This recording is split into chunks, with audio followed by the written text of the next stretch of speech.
sayyidina Muhammadin wa ala alihi wa sahbihi ajma'in. Ayol hadirun, usikum wa nafsi bitaqwallah kama qala ta'ala, a'udzu billahi minasyaitonir rajim. Bismillahirrahmanirrahim. Ya ayyuhalladzina amanu taqullaha haqqa tuqatih wa la tamutunna illa wa antum muslimun. Wa qala dalam firman ayat, a'udzu billahi minasyaitonir rajim. Bismillahirrahmanirrahim. Ya ayyuhalladzina amanu idza nudiya lis-salati yaumil jum'ah fas'au ila dzikrillahi wa dzarul bait. Dan kemampuan kuntum ta'lamun. Sadaqallahu azim. Ma'asyiral muslimin, sidang Jumat yang dirahmati Allah Subhanahu wa taala dan yang saya sayangi. Kembali kita bersyukur Allah Subhanahu wa taala, hari ini Allah telah kumpulkan kita di hari baik dan di tempat yang baik bersama sahabat-sahabat kita yang baik, seiman dan seakidah. Syukur yang dalam bisa kita rasakan ketika kita melihat jauh di daerah Timur Tengah sana, sahabat-sahabat kita khususnya yang berada di Palestina, yang pada hari ini mereka begitu keadaan yang mencekam luar biasa. Boro-boro bisa berjamaah seperti ini, tenang, masjidnya bagus, pakai AC lagi.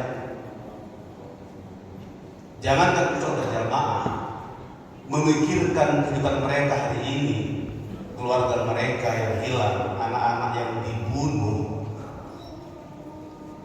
istri-istri yang menjadi janda, air yang sudah kekurangan, makanan yang tidak cukup, teror yang mendalam setiap waktu dan ketika. Nikmat Allah mana lagi yang mau kita dustakan? Seandainya tempat yang nyaman ini pun Anda tidak mau datang ke masjid ini melaksanakan perintah Allah untuk melaksanakan fardu Jum'ah. Coba tanya sahabat kita yang sekarang terbaring di rumah sakit, betapa pengennya mereka mau gabung untuk sholat bersama kita, tapi mereka dalam keadaan sakit. Lalu antum yang sehat, kenapa begitu ogah untuk masuk melangkah ke rumah Allah? Benarlah kata Allah, panggilan sholat Jumat ini hanya untuk orang-orang yang beriman. Ya ayyuhalladzina amanu idza nudiya lis-salati yaumil jum'ah. Hai orang-orang yang beriman, apabila diserukan kepadamu untuk melaksanakan fardu Jum'ah, fas'au ila dzikrillah, maka bersegeralah untuk melaksanakannya. Wa dzarul bait, dan tinggalkan segala urusan duniawi yang notabene dengan jual beli. Makanya gak usah kaget kenapa lebih ramai yang di mall ketimbang di masjid. Karena yang dipanggil dan mau terpanggil adalah hati-hati mereka yang beriman. Bersyukurlah kita masih memiliki rasa iman. Yang mudah-mudahan kita jaga iman kita ini sampai tetes darah terakhir, desah napas terakhir dalam kalimat La ilaha illallah. Ma'asyiral muslimin rahimakumullah. Kembali dari mimbar yang mulia ini, khotib berpesan kepada diri pribadi khotib, Anda dan kita semua. Dan ini merupakan rukun khutbah, ittaqullah, bertakwalah kepada Allah. Mudah-mudahan takwa kita ini bisa kita jaga, kita pertahankan, kita genggam seperti menggenggam bara sampai menjadi abu. Jangan bertakwa hanya keadaannya ketika di masjid saja, tapi di kulli makan, di kulli waktu wahid, di mana saja, mau di pasar kah, tempat kerjaan kah, mudah-mudahan kita bisa menggenggam takwa ini dengan sebaik-baiknya. Dan di ujung ayat Allah mengingatkan kita, wala tamutunna illa wa antum muslimun, dan jangan sampai kamu mati kecuali dalam keadaan muslim. Amin ya rabbal alamin. Jemaah dimana Allah Subhanahu wa taala. Hari ini tepat 10 November. Artinya ada peristiwa penting yang perlu kita ingat, yaitu adalah Hari Pahlawan bagi bangsa Indonesia. Tapi bagaimana perjuangan Indonesia meraih kemerdekaannya ternyata tidak terlepas daripada pertolongan, doa, intervensi saudara kita yang hari ini juga ingin memperjuangkan kemerdekaannya. Masih ingat 3 hari setelah hari merdeka, tepatnya sekitar 3 tahun setelah merdeka, tahun 47, bagaimana seorang mufti dari Palestina yang bernama Muhammad Yassin Rasid mendeklarasikan dan orang pertama yang mengakui kemerdekaan bangsa Indonesia.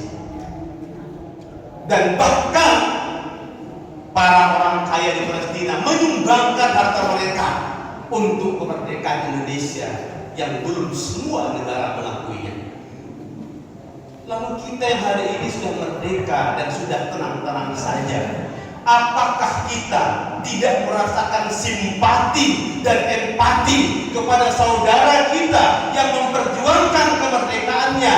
Sudah hampir 100 tahun mereka dijajah oleh Zionis Yahudi Israel.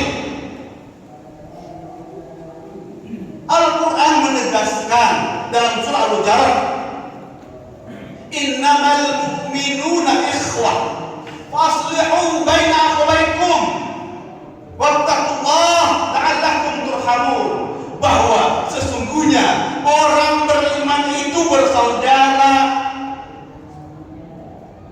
Orang yang bersaudara seperti tubuh yang apabila satu yang sakit, bagian tubuh yang lain seluruhnya merasakan sakit.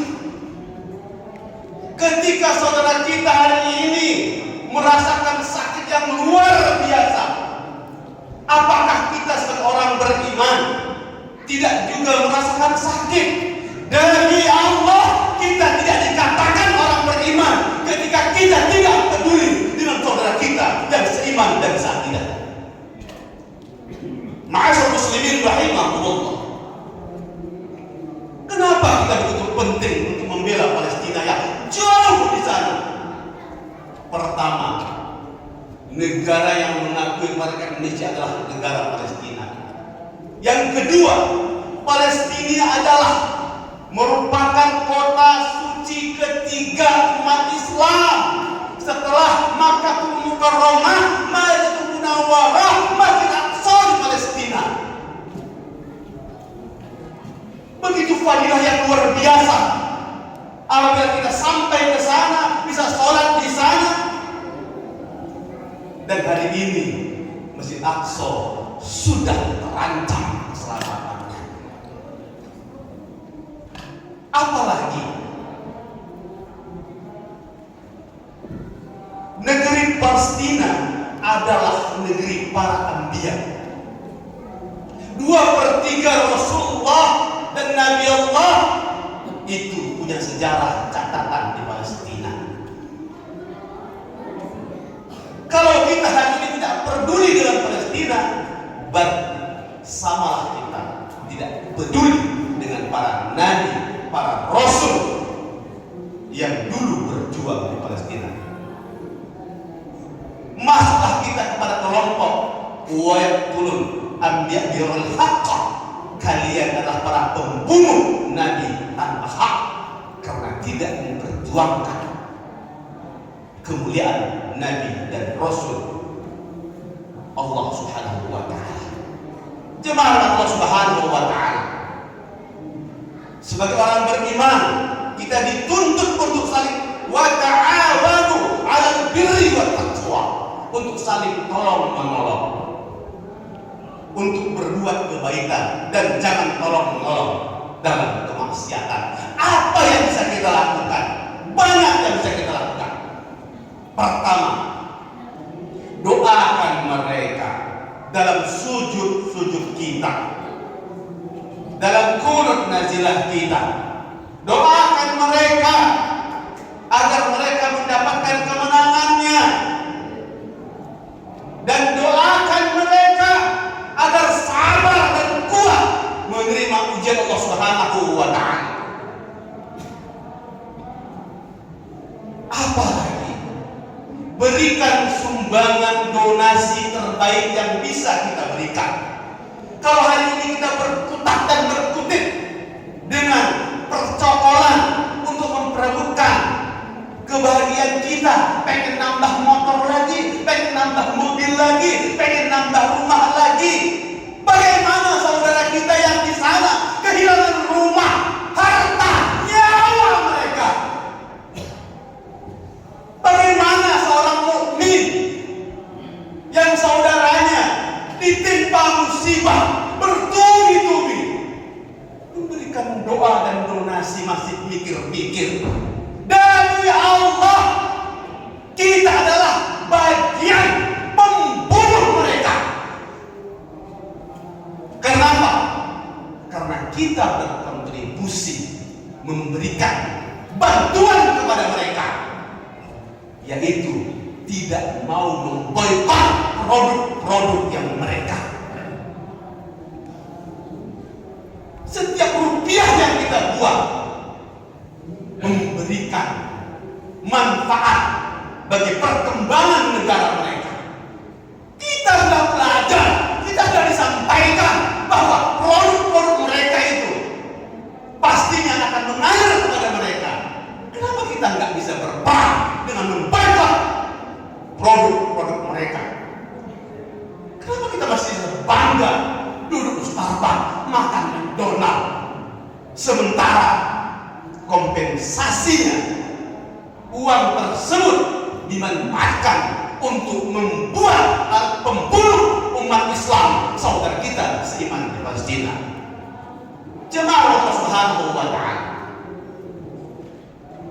mari timbulkan simpati dan empati kita. Satukan hati kita. Ini bukan hanya perang agama.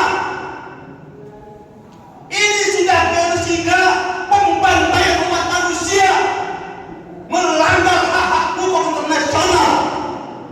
Kalau an-ambarul adol, lebih daripada binatang. Mari sama-sama, jangan lagi ada suuzon dan sangka kepada mereka yang memperjuangkan kemerdekaan Palestina. Anda hanya ribut mempercokolkan masalah Hamas dan Fatah, sementara Anda tidak bisa berbuat apa-apa untuk membantu saudara kita yang di Palestina. Akhirnya, mari kita berdoa semoga saudara-saudara kita di sana diberikan ketabahan, saudara-saudara kita diberikan kesabaran. Mereka yang syahid akan menjadi mujahidah yang akan langsung masuk Allah Subhanahu wa ta'ala. Malu kita sebagai umat mukmin dengan keberanian dan kesungguhan mereka serta kesabaran mereka menghadapi cobaan dari Allah Subhanahu wa ta'ala. Mudah-mudahan Allah murahkan rezeki kita. Silakan berikan donasi terbaik kita untuk saudara kita di Palestina sebelum Allah ambil nikmat-nikmat yang kita ada, sebelum Allah uji kita seperti Allah menguji rakyat Palestina. A'udzubillahi minasyaitonir rajim. Bismillahirrahmanirrahim. Wal 'asr innal insana lafi khusr illa alladziina aamanu wa 'amilus shalihaat wa tawassaw bil haqqi wa tawassaw bis sabr. Demi masa, sesungguhnya saya, Anda, kita semua berada dalam kerugian. illal ladzina amanu, kecuali orang-orang yang beriman. Tapi enggak cukup dengan beriman. Wa 'amilus shalihat, harus melakukan amal saleh dan amal kebajikan. Dan itu belum cukup lagi. Wa tawasau bil haq, saling tolong menolong dalam kebenaran. Wa tawasau bis sabr, tolong menolong dalam kesabaran. Barakallahu li wa lakum fil Qur'anil Karim wa nafa'ani wa iyyakum bima fihi minal ayati wa dzikril hakim wa taqabbala minni wa minkum tilawatahu innahu samii'un 'aliim. Aqulu qawli hadza fastaghfiruhu innahu huwal ghafurur rahim.